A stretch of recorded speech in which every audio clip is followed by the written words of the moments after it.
Greetings, friends of liberty. One of the most interesting artificial partitions that we find amongst humanity itself are the partitions of religion, creating in effect tribes of believers where without these artificial barriers there would be none. One could hardly find a greater wall separating one man from another than the separation by versions of the metaphysically impossible. We have, on the one hand, if we look to the Indian subcontinent, the Hindus, with their customs of suttee. Now, for my part, I would be the last to complain of wifely devotion, but self-immolation is a bit much. Add to that the Hindus revere the cow of all animals. Now I can imagine choosing the fearless tiger, courageous lion, or the dauntless eagle, but a cow? As it chews the cud in its placid dullness? And as a result of this misplaced reverence, these Hindus eat not a slice of beef as well. Truly a strange tribe. Then we have the tribe of the Eastern Orthodox, the Greeks, with the waving of the canister of incense. Good Lord, you can smell their bearded patriarchs from miles away. And thirdly, not to be forgotten, are the Muslims. Now, certainly, most men can feel a certain sympathy for a religion that allows of harems, but on the other, they are to pray 5 times a day and starve themselves during Ramadan. What a lot of bother. And if we turn to the Catholics, this tribe worships the nailed God and eats, more so they imagine, his actual flesh and drink of his blood. So we see that one tribe won't let you eat cows and the other has you partake of a human being. Finally, we note that with the children of Israel, this tribe forgoes eating some of the finest delicacies that nature can offer. Crabs, lobster, and even the most delectable porkers.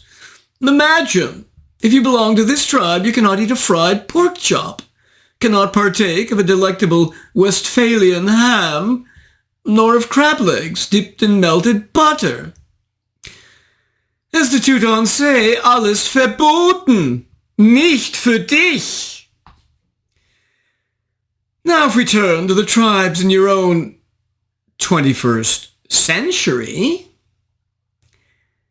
we find the interesting case of a young objectivist philosopher, Nikos Sotirakopoulos, who has written a whole book, Identity, Politics, and Tribalism, the New Culture Wars, about the increasing number of tribes to be found in Western societies today.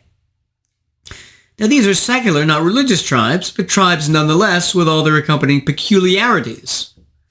Sotirakopoulos, who graduated as a doctor of sociology from the University of Kent, and who is taught at York and Loughborough universities, offers what we can regard in 2021 as the most developed objectivist treatment of the origins of recent Western tribalism.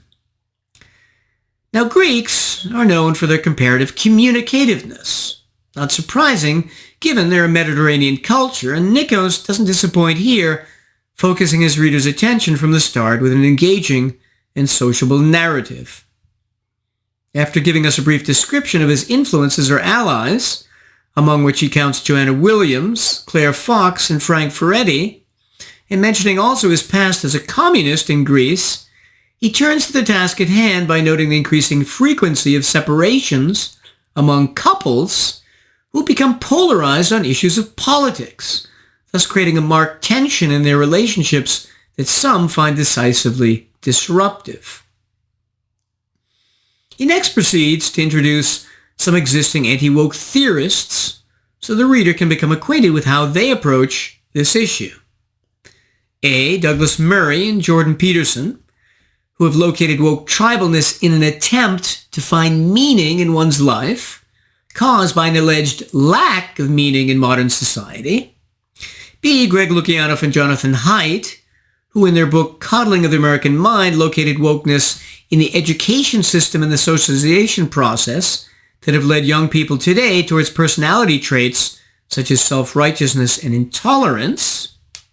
And C, Campbell and Manning, and there the rise of victimhood culture, in which these two sociologists elaborate on how elevating victimhood as a sought-after status contributes to self-righteousness and adds fuel to group conflicts.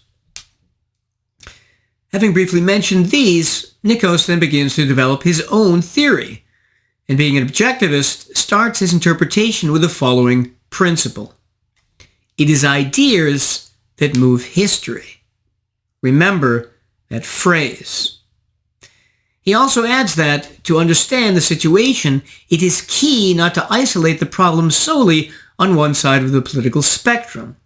There's a common denominator in today's popular ideas across the political spectrum. In other words, he implies don't just blame the left. In order to give us a specific, detailed example to hold in mind of the abstract concept of tribalness, he describes the violence in Africa in 1994 between the Tutsis and the Hutus, in which somewhere between 500,000 and 1 million Tutsis were massacred simply because they belonged to their one tribe. And this example of tribal hostility is the template for what he believes is happening in the West. As he says, these tribal mindsets are growing stronger. They have often become the predominant prism through which many people view the world.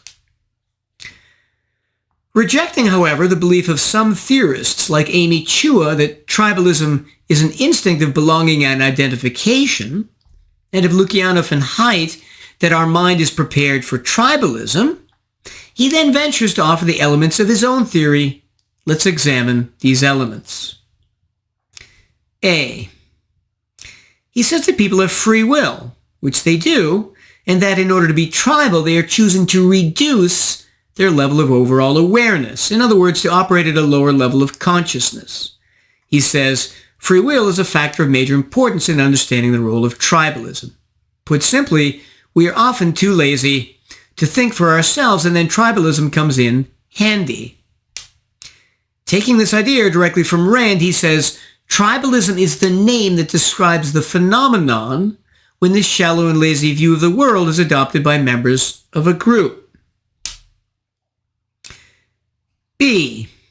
The result of this laziness, he believes, is tribal collectivism.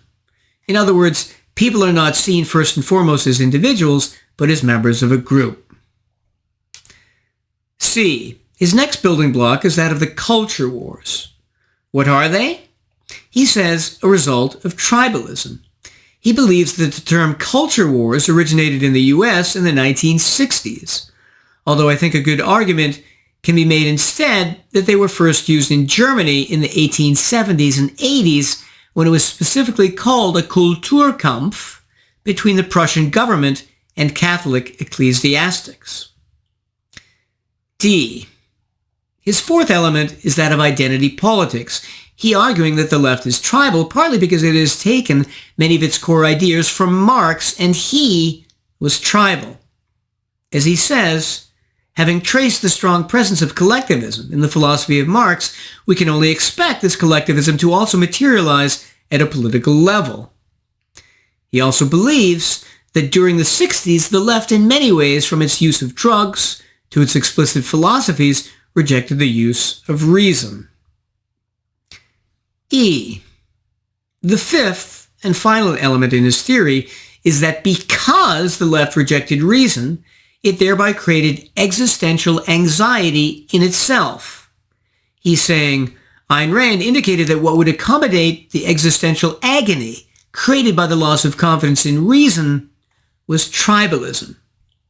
He elaborates on this further by saying, when people lose confidence in their main means of grasping the world and reality, then nothing in this world is taken for granted.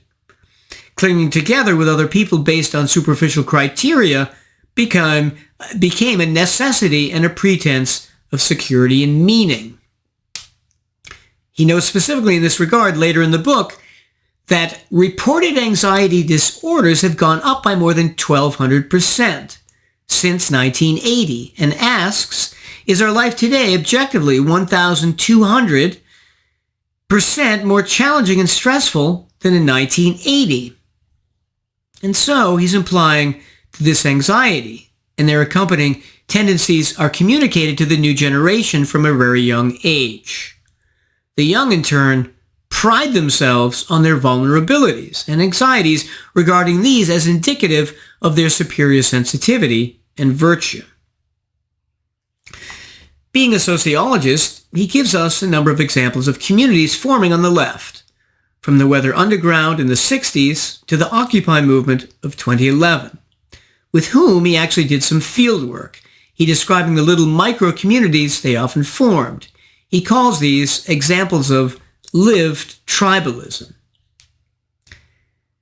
Having now spent a considerable period of time discussing the left, he turns to attempt to explain the developments on the right since World War II, noting that while he doesn't define himself as on the right, he finds them easier to talk to.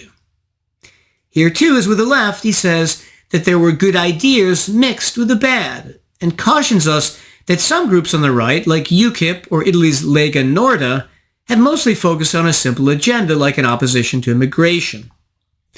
In France, he describes new right groups like Generation Identity, and in Russia, Alexander Dugin and his nationalists who have strong links with white nationalists and identitarians in the USA. He continues his description of the right by describing Ayn Rand's dismissal in the 60s by famous conservative William F. Buckley, the prominence of the Austrian School of Economics under Murray Rothbard, politician Ron Paul, and others, the emergence of the neocons, among them Goldwater, Reagan, Bill Kristol, Pat Buchanan, and Ann Coulter, and winds up describing the Tea Party, Breitbart, Trump, moving the Overton window, Milo, Pepe the Frog, Richard Spencer, and the clear racial tribalism of the alt-right, Steve Bannon, the dark web, Count Dankula, and the increasing cancellation of those speaking their minds or making mere jokes, and the rise of the manosphere, the men's rights movement, with men going their own way. Now, it's not clear, incidentally, whether he believes the tribalism of the right is a response to the tribalism of the left that first emerged in the 60s, or if instead it is only growing parallel with, but not caused by it. So now, having seen his description of the problem of increasing tribalness among both the left and right, and his explanation as to why it has developed, what shall we make of his whole approach? The basic problem is that, understandably, being the director of the Ayn Rand Institute UK, he can't think outside the Ayn Rand box. And the problem with that is that while Rand was a valuable novelist and thinker, offered great insights on many aspects of philosophy and contemporary society, she was also a human being. And human beings make mistakes. None of us is perfect, and neither was Ayn. Let me give two examples. Rand, as is well known, while married to Frank O'Connor, fell in love with the psychologist Nathaniel Branden. And in order to facilitate their sexual trysts, and so she could keep everything hidden from her followers, Rand kicked her own husband out of his house, making him walk the streets in his humiliation so that she could make love to Branden, presumably in their own marriage bed. That is selfish. To my knowledge, neither Rand nor anyone affiliated with the Ayn Rand Institute has ever admitted the gross immorality of her mistreatment of her husband, nor Rand's second error in cowardly covering up the reasons for her subsequent breakup with Branden.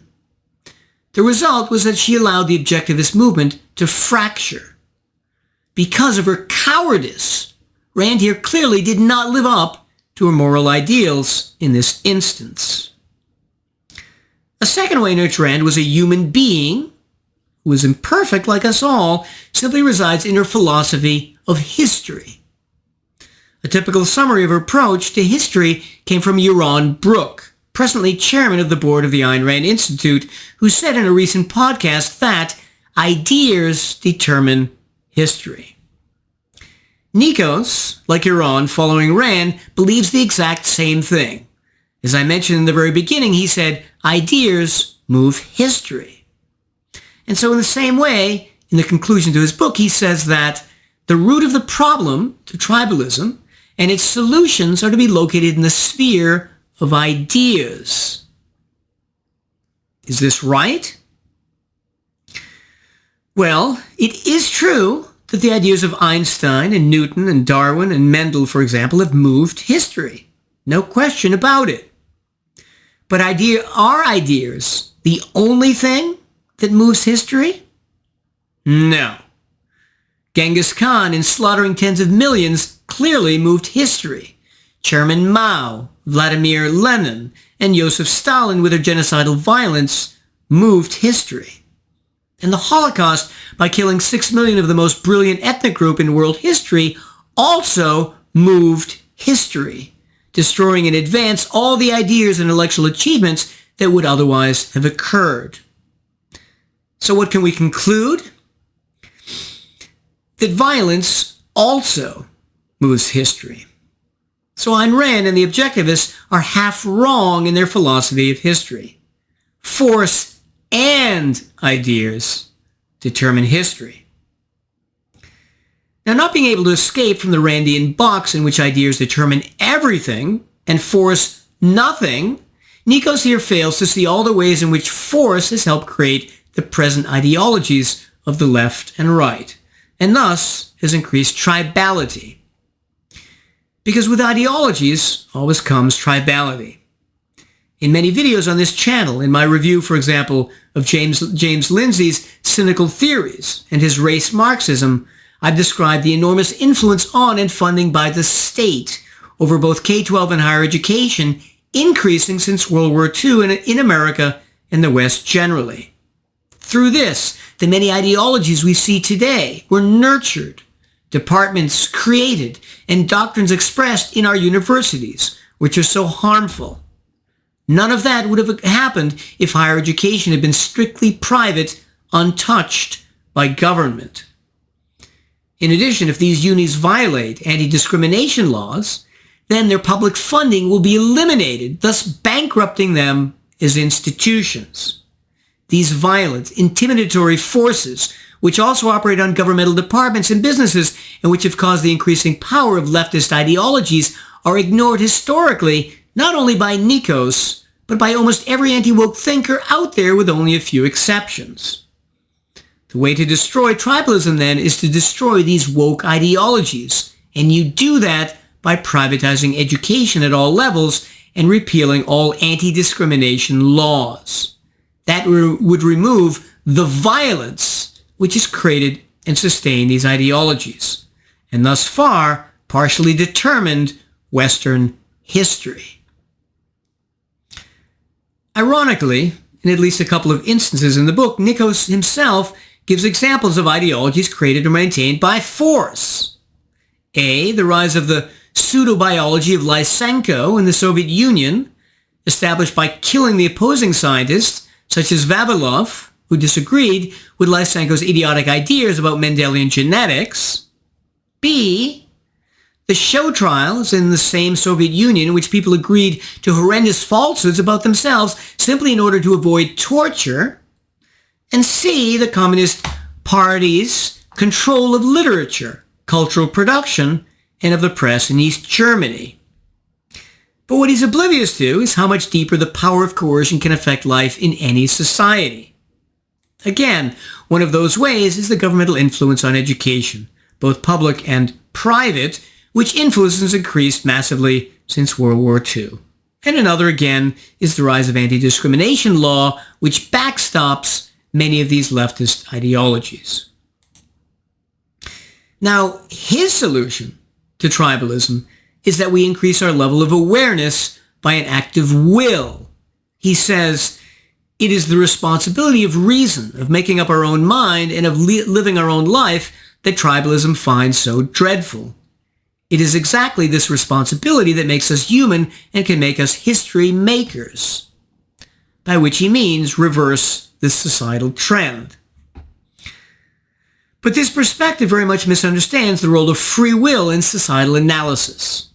It's true, we all have free will, and on an individual basis, we can see human beings who raise or lower their level of free will and awareness. But when you're trying to explain why societies as a whole change the ideas they have, there's no reason to think that this occurs by an aggregate change in free will, at least voluntarily. What happens instead is that you always have a range of people in society. Some who don't think much, some who think sometimes, and others who think a lot, a spectrum. And once new ideas get accepted by the people who think a lot, they're passed on to the other segments. So again, you don't need a boost in the aggregate free will to explain how ideologies or belief systems are introduced to and spread throughout a society. Note, additionally, however, that even if he were right, it would still be possible for force to be the reason why aggregate free will changes. So, for example, if people in the Soviet Union didn't question the ideas of communism that much overall, that certainly could be explained because they didn't want to be tortured and shipped off to Siberia, not primarily in general for most of the spectrum, because, as according to Objectivist, they didn't choose to raise their level of awareness. Does Nikos get anything right in this book? Well, apart from describing both left and right well, if it's true that he's explaining the rise of the right as a voluntary response to the increased tribalism of the left, then we would have to say that he gets that right. But it's not clear he believes that. So overall, I would give this book a C-. Now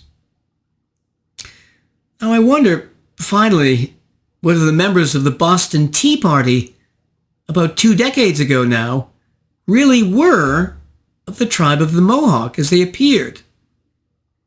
I bid you well, and remain the Scarlet Pimpernel.